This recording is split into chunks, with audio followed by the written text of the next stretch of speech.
Ngiyazi kunento eyayenzeka kimi esengiqala ukuyibuka manje, sengiqala nje ukwehlaziya manje. Ngiwumuntu-ke mina owayevama ukuthi mayizokwenza into ngibabikela abasekhaya bengihlala nabo ukuthi ngizokwenza ukuthi. Kodwa engangiqaphela kakhulu ukuthi ngase ngithi mase sengiyenza leyo nto ivele ingalungi.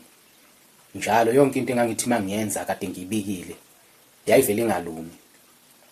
Kodwa kuhambe kwahamba ngashintsha bese kuthi mangizokwenza into ngivele ngingasho ngiqhamuke sengiyenza nje into. Kodwa zonke izinto engizenze ngingashongo ngivele ngazuma nje ngazenza. Lezo zinto lezo beziyayilunge.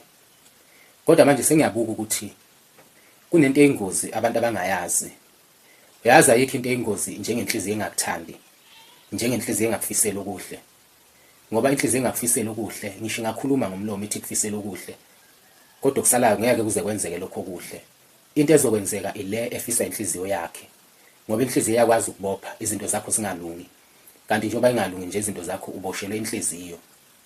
Kunento ebuhlungu thina esikholelwa kuyo thina amaZulu. Siyasikholelwa ekuthini ekhaya nje kunomuntu othile ekufanele eshisele impepho. Uthola ukuthi mhlambe ubaba noma ubaba omncane noma ubani. Uthi uyabukisisa lo muntu okufanele ngabe ukushisela impepho. Ubone futhi ukuthi uyena ongakuthandi.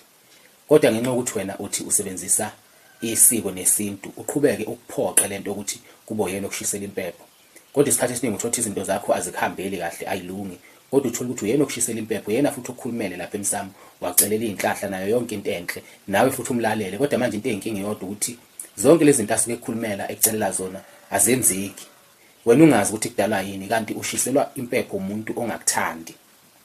Umuntu ongakuthandi ayikho into angathi mayikhuluma kuwe enhle ethi ukufisela yona yenzeke. Kodwa inhliziyo yakhe eyokhuluma kuyokwenzeka lokho okufiswa inhliziyo yakhe. Mawuthi inhliziyo yakhe ibophile ukuthi leyo nto leyo wena oyicela ingenzeki, na kanjani leyo nto leyo ngeke iziyenzeke.